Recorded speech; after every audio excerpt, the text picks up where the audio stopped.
Guten Abend, Anna. Yeah, good evening. Hallo. Yeah. My name's Rosanna. Und ich bin Gregor. Yeah. I'm Gregor. Yeah, ich bin Rosanna.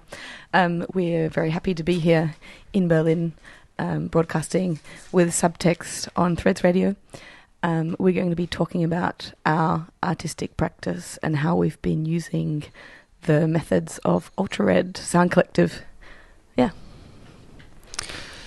Okay, maybe we just want to say something about ourselves shortly. Yeah, sounds like a good idea. Ich heiße Rosanna, ich komme aus Australien, wohne aber seit 10 Jahren in Berlin, wo ich lebe und arbeite und Kunst und Musik mache. Ja, ich bin Gregor, ich komme aus Berlin und lebe in Berlin seit auch mehr als 10 Jahren und mache hauptsächlich Kunst. Yeah, and hi to everyone listening beyond Germany. My name's Rosanna and I'm originally from Australia, but I live and work in Berlin and I've been here for about 10 years. Yeah, and I'm Gregor, I'm German, I'm based in Berlin for more than 10 years and I'm mostly doing art. Yeah, and we work together using different sound practices and recordings, developing our own materials inspired by the Ultra-Red Collective and working also with young people and with children. Yeah. And maybe we're starting with some field recordings of ourselves? Yeah. Okay, then...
Ultra-Red asks, "What did you hear?"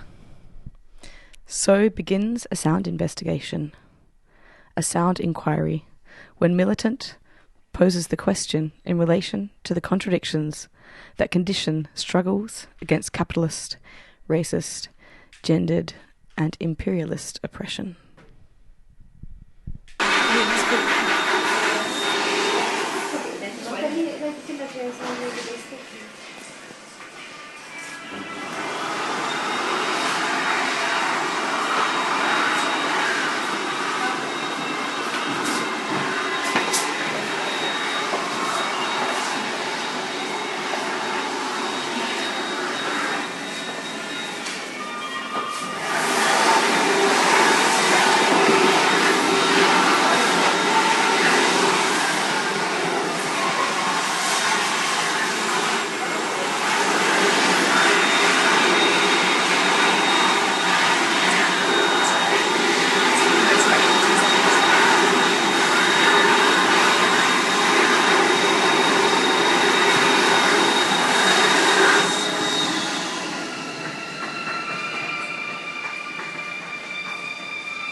Although a political education collective, Ultra Red choose to refer to its curricula for radical education, i.e. scenes of organised listening, as protocols. Codified in the word is the sense of mutually agreed upon terms for action. But just as much as a protocol orients us to a future horizon, it also records what has been, the minutes from an encounter, weaving threads of dialogue and signifying silences. Ultra Red composed the 9 workbooks in this box set between 2010 and 2014. The workbooks place in dialogue experiences and protocols across different Ultra Red investigations.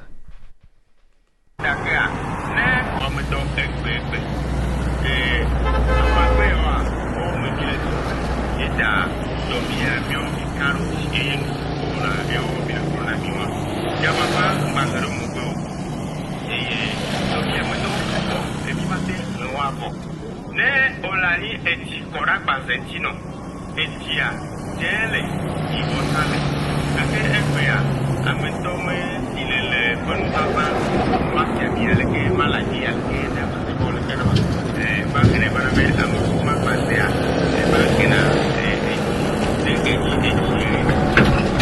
buena tantina mu nele le kena wa ya bana ke apsako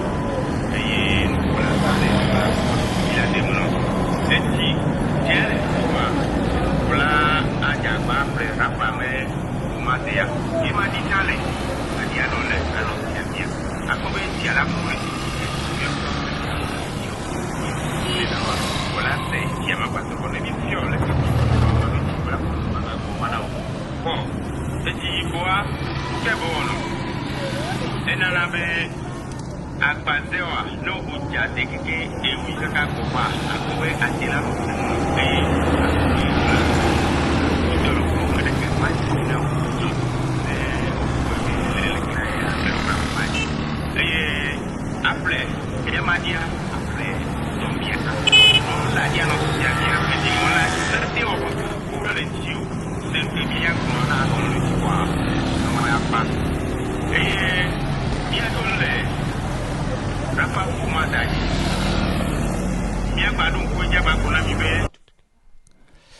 Okay.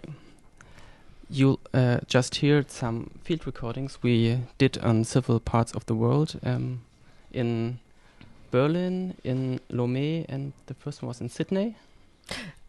In Berlin, in London, in the toilets in Heathrow Airport, and? And the last one were in Lomé in Togo on the street. Yeah.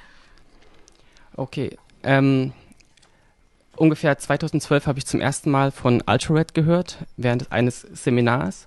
Und was mir dort am meisten hängen geblieben ist, war, als die Person, die das Seminar gegeben hat, gesagt hat, bei Ultra Red geht es nicht darum, so quasi schönen Klang oder ästhetischen Klang zu hören, sondern es geht darum, um die strukturelle Ebene des Klangs und Klang zu analysieren und damit gesellschaftliche und Strukturen zu analysieren.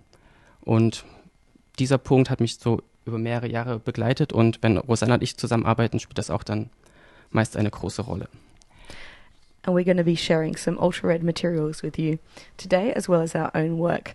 And you're invited to engage in your own sort of listening activity or practice as you listen to what we're reading and talking about. You can also listen into the sounds around you.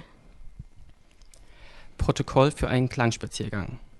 Das folgende Protokoll wurde von Ultra Red entwickelt, um Gruppen von 6 Personen eine Anleitung für einen Klangspaziergang zu geben. Die Protokolle versuchen, Gruppen in einen Prozess zu leiten, indem sie das Zuhören in einem spezifischen Kontext und einer Choreografie von Körpern in Räumen situieren. Die Zeiten können entsprechend der Größe der Gruppe und der zur Verfügung stehenden Zeit variiert werden. Wir empfehlen, dass jede Ausdehnung der Zeit nicht länger als 4 Minuten dauert und dass die Gruppe aus nicht weniger als 3 Personen besteht. Mehrere Gruppen, die gleichzeitig Klangspaziergänge machen, werden ausdrücklich empfohlen. 30 Minuten. Protocols for a sound walk. The following protocols were composed by Ultra-Red as a guide for a sound walk in groups of 6. The protocols guide a group through a process that situates listening within a specific context and in a choreography of bodies in space. The timings can vary depending on the size of the group and the time available. We recommend a minimum of 4 minutes per individual and that no group should have no less than 3 members. We also recommend multiple groups undertaking sound walks at the same time, 30 minutes. 0. 0. 1. Das erste Experiment des gemeinsamen Zuhörens nimmt die Form eines Spaziergangs an, der schweigend erfolgt, um durch das Zuhören effektvoller den gemeinsamen Weg zu beobachten. 1. The first experiment in collective listening takes the form of a walk. The walk occurs in silence, so that through listening there can be an effective attention to the surroundings. 2. Um zu beginnen, muss eine Person aus der Gruppe auf die Zeit achten. Diese Person braucht eine Uhr. 2. To begin, one person from the group agrees to be the timekeeper. This person needs a watch. 3. Jede Gruppe geht auf einen 30-minütigen Spaziergang. Jede Person aus der Gruppe wird den Spaziergang für 5 Minuten anführen. 3. Each group embarks on a 30-minute walk.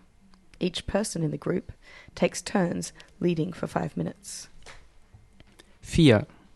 Die Person, die den Spaziergang anführt, kann die Gruppe an jeden beliebigen Ort bringen. 4. The person leading the walk can bring the group to any place that they like. 5. Nach jeder Periode von 5 Minuten wird die Person mit der Uhr Time rufen und die nächste Person in der Gruppe übernimmt sofort die Anführung des Spaziergangs. 5. After each 5-minute period, the person with the watch calls time and the next person takes over leading the group. 6. Die letzte Person, die den Spaziergang anführt, hat 2 Optionen. Entweder führt sie die Gruppe zurück an den Ausgangspunkt oder woanders hin. 6. The last person to lead the walk has 2 options. Either they lead the group back to the beginning or to some other place. 7. Wenn der Klangspaziergang beendet ist, kehrt die Gruppe zurück an den Ausgangspunkt. 7. At the end of the sound walk, the group returns to the starting point. 8. Jemand anderes als die Person, die auf die Zeit achtet, macht die anderen darauf aufmerksam, dass sie während des Spaziergangs schweigen sollen. 8. Someone other than the person keeping time takes on the task of reminding everyone to refrain from speaking during the walk. 9. Ermutige die TeilnehmerInnen zuzuhören. 9. Encourage participants to listen. 10. Die Gruppe kann gehen, wenn sie fertig ist. 10. The group can leave when they are done.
That was one of the protocols from Ultra-Red.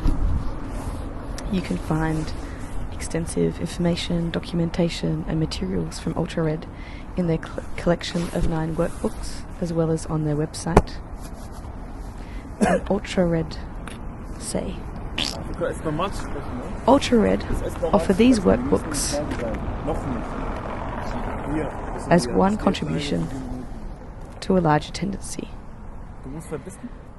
We invite your collective to utilise the workbooks as part of your own research. And we look forward to hearing what you have learned from reflection, analysis and action. We're going to share some of our usages and reflections of the material with you.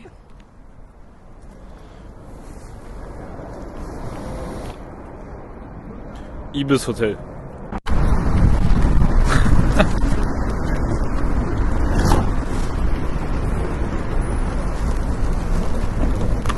Hast du bitte Kleingeld?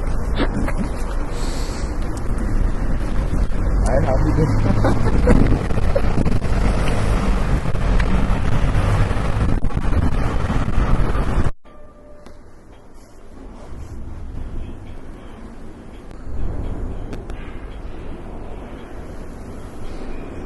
Und was machen wir jetzt noch?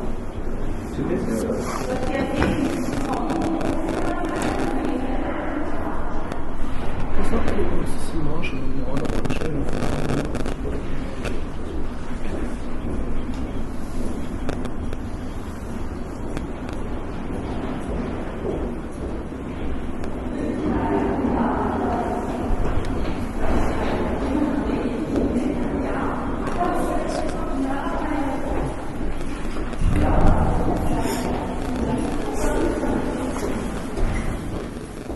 Protokoll für ein Interview im öffentlichen Personennahverkehr.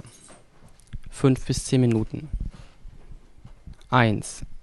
Wählt jemanden aus eurer Gruppe, der das Interview leitet, und jemanden, der die Aufnahme macht. 2. Nehmt Blickkontakt mit einer Person eurer Wahl auf. 3. Geht zu ihr und sagt, dass ihr euch gern kurz unterhalten würdet. Fragt, ob ihr das Gespräch aufnehmen könnt.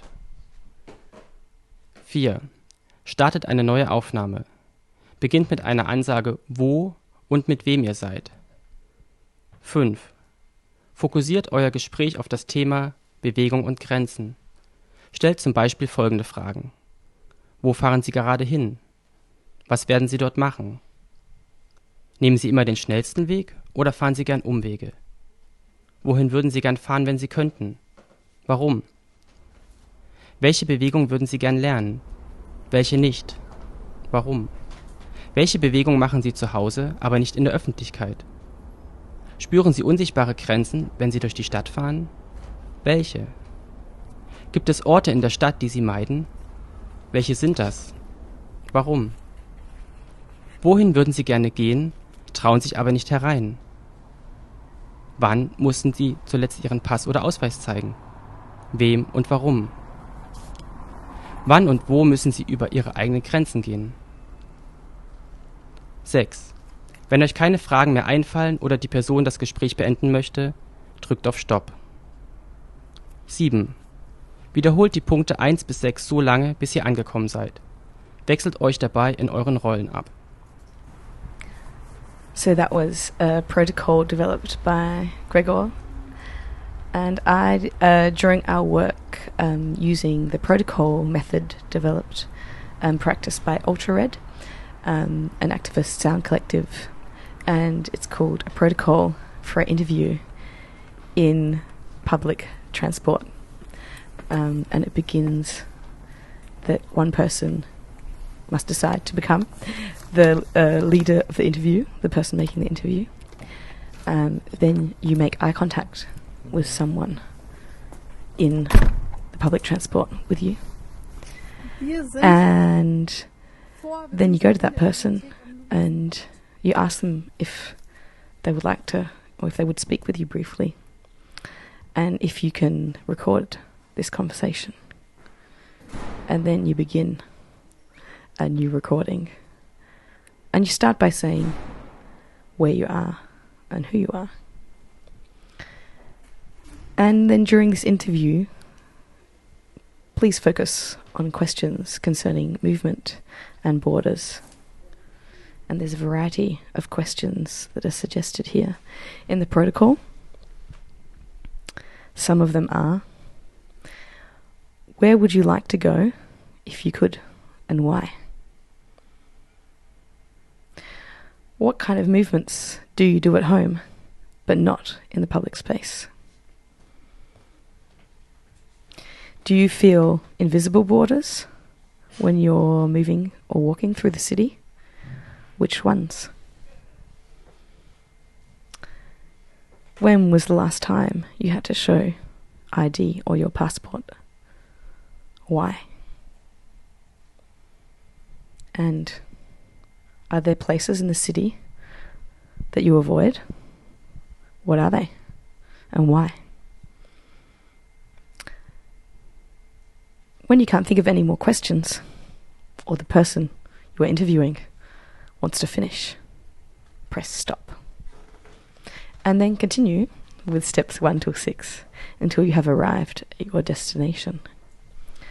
That's a protocol for interview in public transport developed by me, Rosanna, and Gregor as part of an art project that we did here in Berlin. And now we're going to hear some of the results from those protocols. Wo fahren Sie gerade hin? Ich bin gerade gekommen zum Rathaus Reinickendorf. Okay. Ich arbeite hier. Nehmen Sie mal den schnellsten Weg oder fahren Sie auch gerne mal einen Umweg? Ich fahre immer den schnellsten Weg. Wohin würden Sie gerne fahren, wenn Sie könnten? Nach Schmöckwitz mit der Straßenbahn.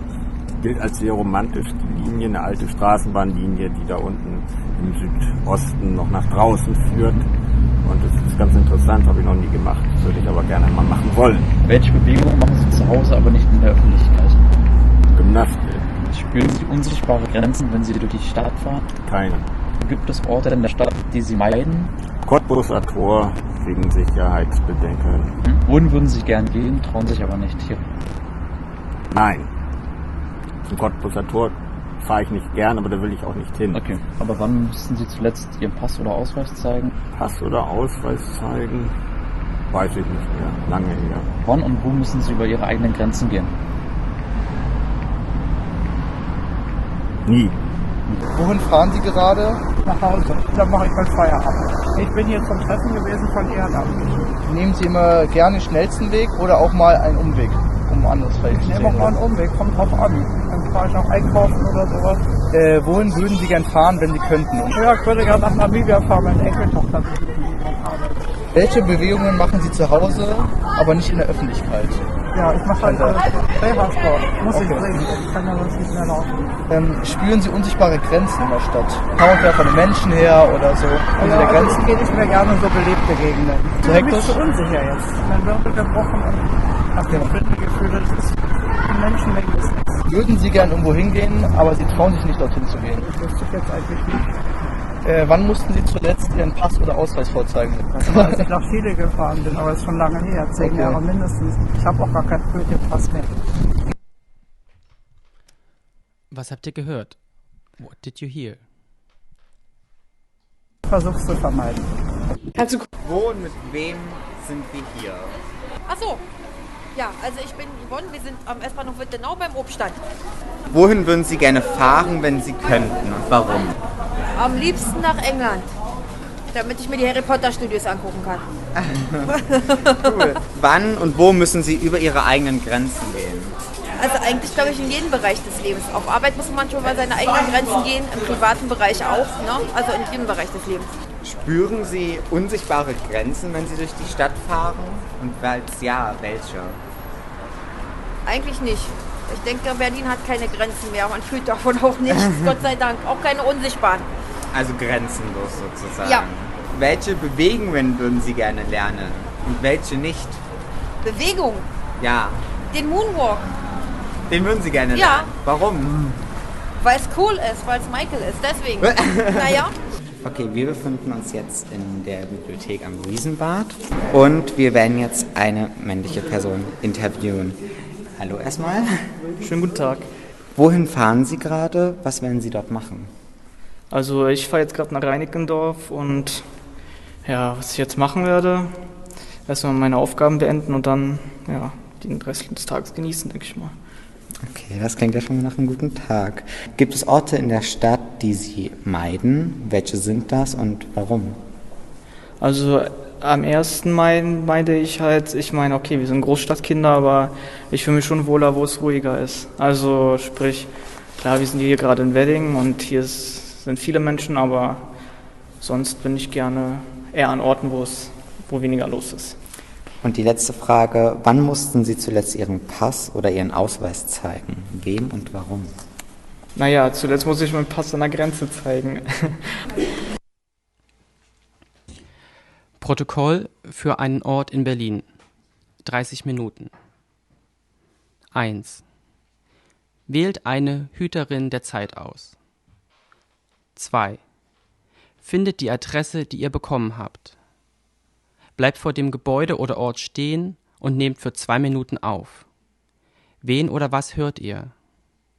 Am Ende spricht die Hüterin der Zeit den Namen des Ortes ein. Drückt auf Stopp. 3. Startet eine neue Aufnahme und tretet ein. Was hört ihr jetzt? Habt ihr eine Grenze überschritten? 4. Findet einen Platz, wo ihr stehen bleibt und zuhören wollt. Drückt auf Stopp. 5. Steht leise für 4 Minuten und 33 Sekunden an dem Ort, den ihr ausgewählt habt. Nehmt den Klang auf, wie die Gruppe still zuhört. Drückt auf Stopp. 6. Sucht nach dem lautesten Ort und nehmt ihn für 1 Minute auf. 7. Sucht nach dem ruhigsten Ort und nehmt ihn für 1 Minute auf. 8. Sucht nach Klängen, die diesen Ort charakterisieren. Nehmt sie für 1 Minute auf. Jede Person darf die Gruppe einmal leiten. 9. Findet ihr Grenzen in dem Gebäude? Orten oder Räume, die ihr nicht betreten dürft? Wie klingen sie? Nehmt sie auf und sprecht am Ende der Aufnahme ein, wo ihr wart. 10. Welche Sprachen und welche Schriften seht ihr? Findet einen Platz, wo ihr viele Texte, Schilder, Poster und so weiter sehen könnt. Falls es keinen gibt, lauft etwas herum. Lest die Texte laut vor und nehmt euch dabei auf. 11. Wollt ihr etwas anderes hier aufnehmen? This is a protocol that we developed called Protocol for a Place in Berlin. And so there are the initial steps of choosing a timekeeper and travelling to the place that you've been allocated. And then you do several recordings, which are simultaneously listening exercises for the group. One, for example, is to stand quietly for 4 minutes and 33 seconds and to record what you're listening to. Some of you might know why we chose 4 minutes and 33 seconds. Then the group is asked to look for the loudest place within the location you have been allocated, and to record it for 1 minute. Then to look for the quietest place. Then to look for sounds that are characteristic for this place. And they are asked, are there borders or boundaries in this building, in this location? Are there places or rooms which you aren't allowed to enter? And what do these spaces or borders sound like? What kind of languages and what texts can you see around you? And if you see some, please read them loudly and record them. And finally, is there anything else you want to record here? We're going to hear some examples from this protocol for a place in Berlin.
Was ist los?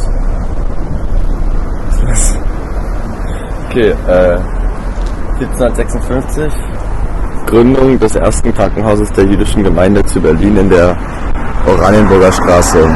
1861, Neubau des jüdischen Krankenhauses in der Großen Auguststraße. 1914, Einweihung des jüdischen Krankenhauses in der Iranischen Straße. 1914 bis 1935 Allgemeines Krankenhaus und Zentrum wissenschaftlicher Forschung. 1935 bis 1945 allmähliche Sperrung des Hauses für die Allgemeinheit in zunehmenden Maßen Ghetto und Sammellager zum Abtransport jüdischer Mitbürger in die Konzentrationslager. 1945 Wiedereröffnung des Krankenhauses für alle Berliner und Beginn des Aufbaus. 1963 das jüdische Krankenhaus Berlin wird eine Stiftung des bürgerlichen Rechts, Ausbau und Modernisierung durch das Land Berlin. Berlin 1980.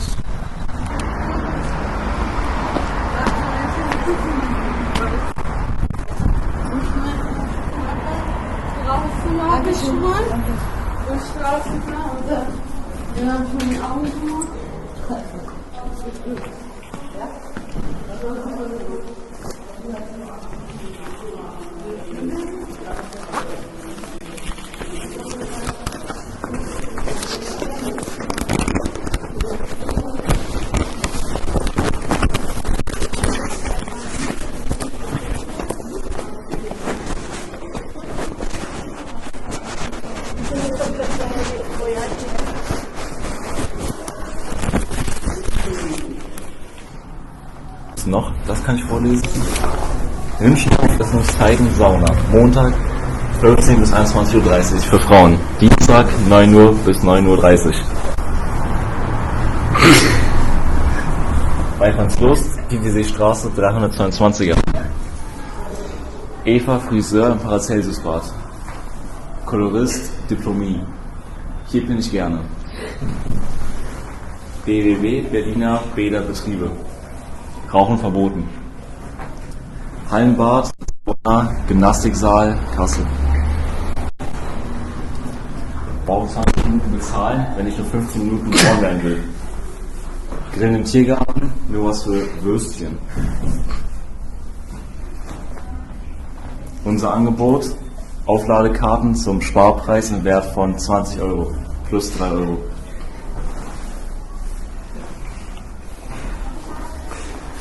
Drücken. Schwimmhalle, Sauna, Restaurant, Café, Kosmetikinstitut, medizinische Fußpflege. Chakoa.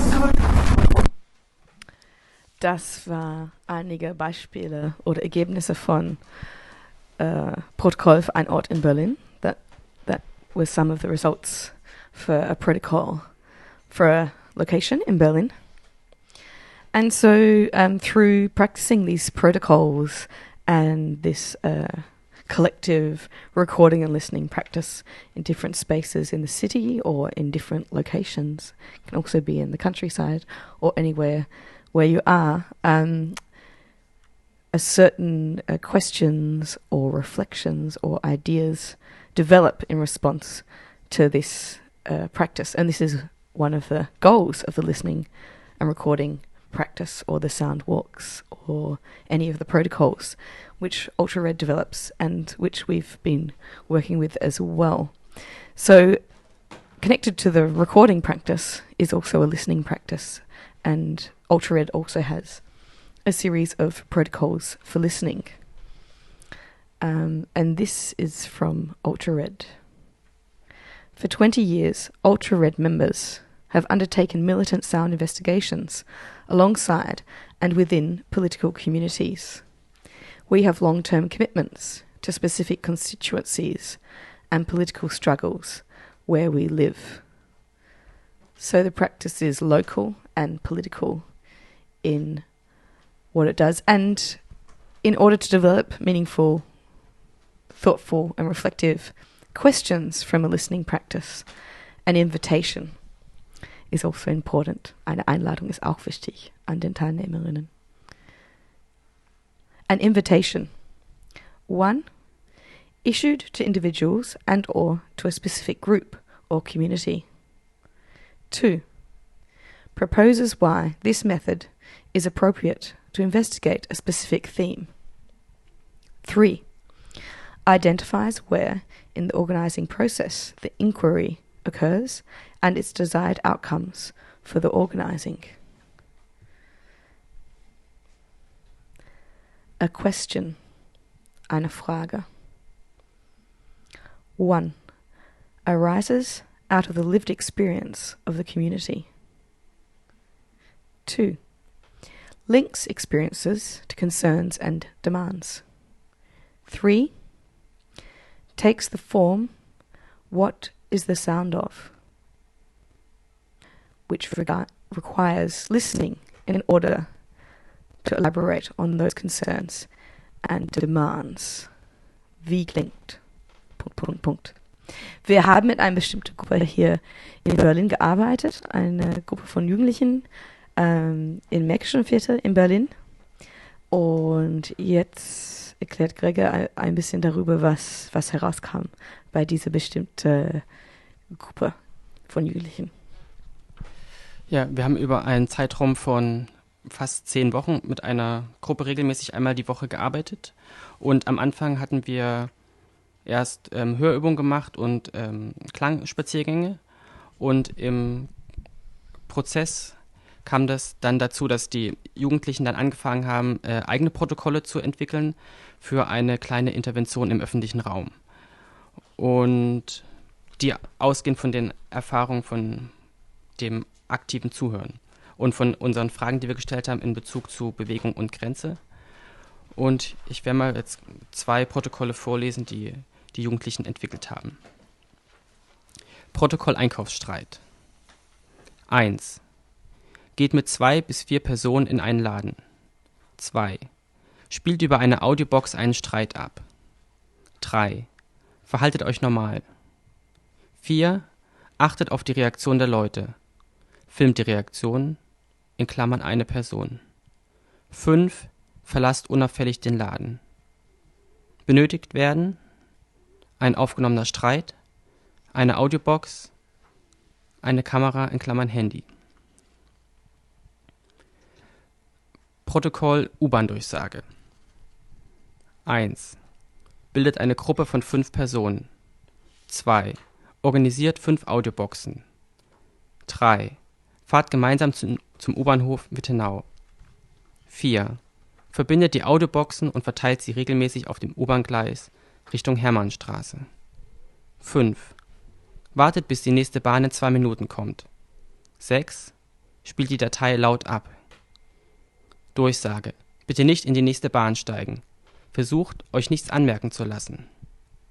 7. Sobald die Datei endet, beobachtet die umstehenden Personen und wartet auf die Bahn. 8. Beobachtet, ob Personen nicht einsteigen. 9. Fahrt zurück und wertet aus. Benötigt werden 5 Audioboxen, aufgenommene U-Bahn-Durchsage. Those were 2 of the protocols developed by the group of young people that we worked with. They were, after working with us, with the different protocols and methodologies around sound walks and recording and posing questions around borders and movement in the city. They were very interested in taking up public space, doing something in public space. The first protocol was a protocol for an argument while shopping. A nice German word, Einkaufsstreit, shopping argument. And the second one that Gregor read there was protocol for a subway announcement or a tube announcement, if you're listening in London. where an announcement takes place in the U-Bahn in Berlin. We're going to listen to some more field recordings. Oh, hallo, hallo. Okay, let's go to the park.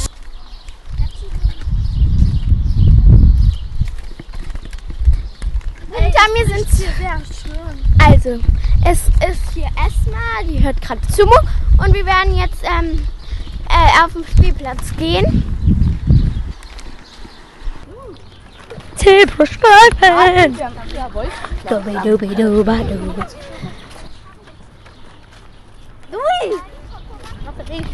Hallo, was geht? Das ist Beckers Wohnung. Meine Wohnung ist eigentlich da unten, im Gully. Ja, da wohnst du doch.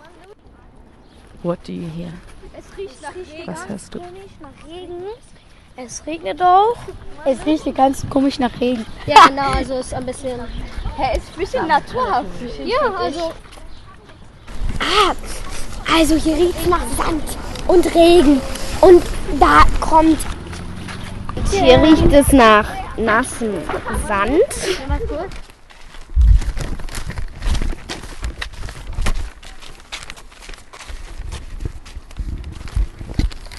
Oh, da ist ein Park! Wenn du mich verarschen, das ist kein Park. Das ist einfach nur eine große Wiese. Das ist eine große Wiese.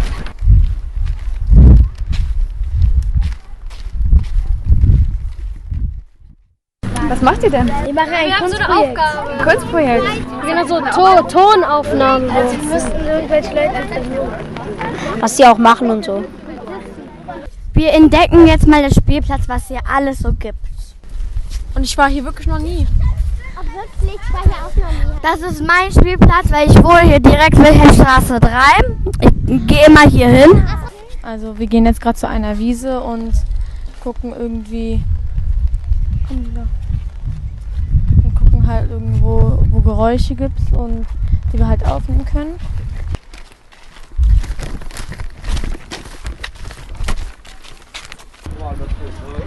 Und hier ist ein großes Spraybild an der Wand. Oh, da ist ein Elefant auf der Wand. Und ein riesiger Elefant auf blauem Hintergrund.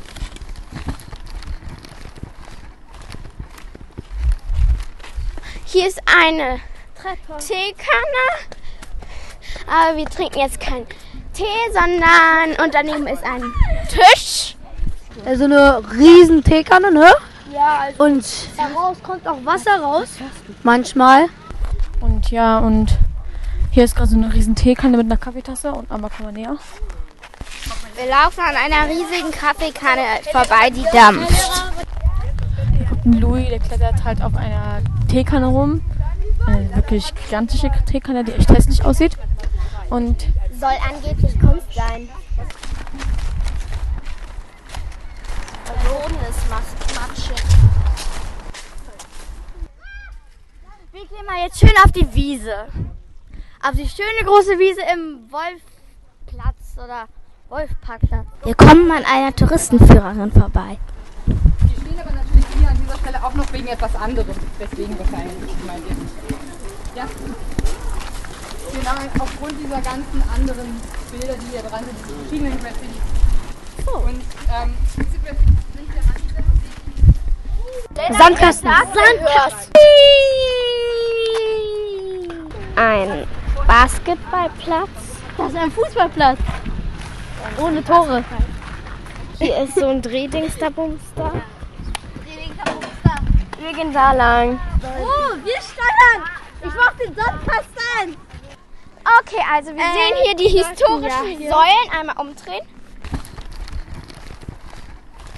Okay, hört mal die Umgebung an. Es ist eigentlich total schön. Es ist friedlich. Der Regen, glaube ich, hat auch aufgehört. Was hast du gehört? What did you hear? Das war die 5., 6. Klasse aus einer Grundschule hier in Berlin, die Aufnahmen gemacht haben. That was a 5th and 6th grade class from a primary school here in Berlin, making some recordings and working with us. My name's Rosanna, and I'm here with Gregor, and we're very happy to be broadcasting here from Berlin, where we've been invited by Subtext Radio. Thanks for the invitation, Subtext Radio, and you're listening to us online at www.subtextradio.net, also through the Threads network. If you would like to support this kind of independent radio, you can go to the website and contribute euros or pounds or any other currency to this kind of independent radio project, which is non-commercial and a great platform for different kinds of work. Gregor and I are talking about our work with the materials and methodologies of the activist sound collective Ultra Red. You can find some of these materials online at their website, ultrared.net.org, ultrared.org. You can also find more detailed documentation and thoughts and reflections in their collection of 9 workbooks. From Ultra Red, 5 protocols for organized listening. Introduction. Recalling the canonical listening experiments of modernism by John Cage, Cornelius Cardew, Fluxus, Pauline Oliviero, Pierre Schaeffer, R. Murray Schaeffer, Hildegard Westerkamp, and many others, each had its own protocols. Experimental scores, chains operations, event scores, and instructions organized the various listening procedures. As conceptualized by the modernist avant-garde, protocols for listening gave priority to transforming auditory perception. Listening, however, stopped short of taking action to transform the world one perceives. But there exists a counter-discourse of improvised listening linked to collective practice. As creative musician, George E. Lewis reminds us, that practice invokes the histories of the struggles for freedom. Bending our ear to those histories, what protocols for listening might be composed within an accountability to struggle, whether it is the constitutive process of anti-racism, gender, or sexual liberation, anti-capitalist autonomy, or the preferential option for the poor. Those struggles already involve their own practices wherein listening enacts solidarity and dialogue. The protocols for such listening produce not only consensus, but also dissonance, the multivalence of subjectivities. Learning to listen is the intentional task of solidarity, listening in tension. This workbook contains 5 categories of protocols for collectively performed listening procedures, composed and studied by the international sound art collective Ultra Red. Scanning the workbook, readers will notice that the categories are not equivalent in status. For example, the category of fieldwork protocols marks a phase in a politically committed sound inquiry, what Ultra Red has termed militant sound investigation. While field work occurs as part of an overall strategy, sound walks and listening sessions can prove a generative in the early phases of collective reflection, as when a group moves from a reflection to critical analysis. The workbook concludes with allusions to protocols that address the production of cultural objects. These objects are composed from and function within socially complex procedures such as listening sessions. Composing a sound object, poem, or collage, as well as a video, painting, photograph, etc., are still pedagogical episodes for the ear, codifying an analysis of historical contents and materials. That is just a beginning. The sound investigation moves from organising objects to organising collective listening as initial steps towards trying out an analysis in action.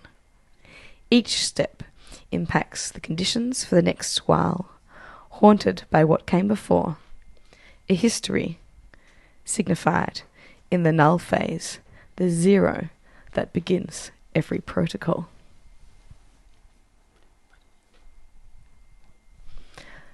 And that was from ultra-red 5 protocols for an organized listening.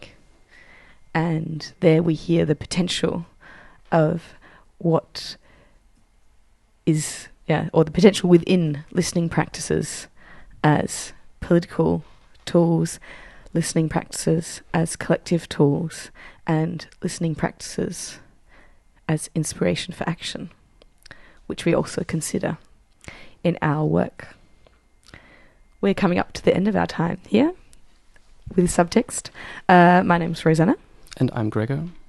And we're both artists and sound artists and creatives living in Berlin, where we practice and do work together. Thanks for listening.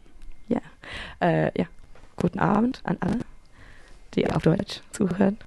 Und wir beenden jetzt mit einer Feldaufnahme von Gregor. Der findet wo statt? Das ist aus Hongkong 2018 vom einem Lauf über den Fruit Market. Was hörst du? What did you hear?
Thank you so much, Rosanna and Gregor, for that in-depth investigation of the protocols. I need to get into much more of that, I think.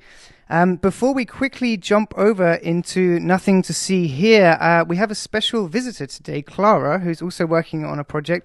Wir haben gesagt eigentlich, dass wir Deutsch miteinander reden würden. Hab vergessen, tut mir leid. Wir haben ein bisschen Deutsch in der letzten Stunde gehört.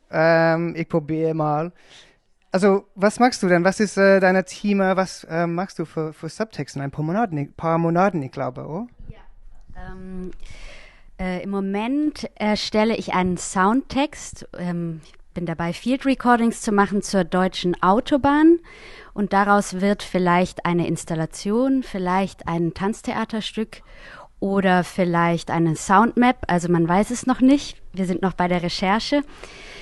Und ich habe auch einen Kollegen mitgebracht, beziehungsweise einen Kollegen aus einem anderen Feld, Konrad, der ist Wissenschaftler und beschäftigt sich historisch mit der Autobahn und ist auf die Wurzeln im Faschismus gestoßen und auf Radioaufnahmen aus den 30ern von den Faschisten.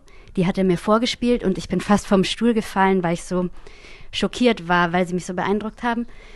Und es gibt einen Satz in diesen Aufnahmen von Fritz Todt, das ist der damalige Generalinspekteur für das deutsche Straßenwesen, und er meinte, die Bedeutung der Autobahn wird erst in der Zukunft klar werden. Und dann habe ich mich doch herausgefordert gefühlt, Antworten zu finden. Ja. So I kind of took a challenge to find answers to promises that the fascists gave in the 30s in propaganda attempt to promote the Autobahn. And the way I found this topic was through a collaboration with Konrad, who is sitting here behind me. And now we're in the middle of the process, interviewing different people, working at the gas station, finding different sounds, and it's more difficult than I thought it would be. Okay, thank you so much, Clara. We're looking forward to the show. We're looking forward, of course, always to answers to questions posed maybe 100 years prior. Okay, thank you so much. We'll see you in a few months, yeah? Okay, ciao.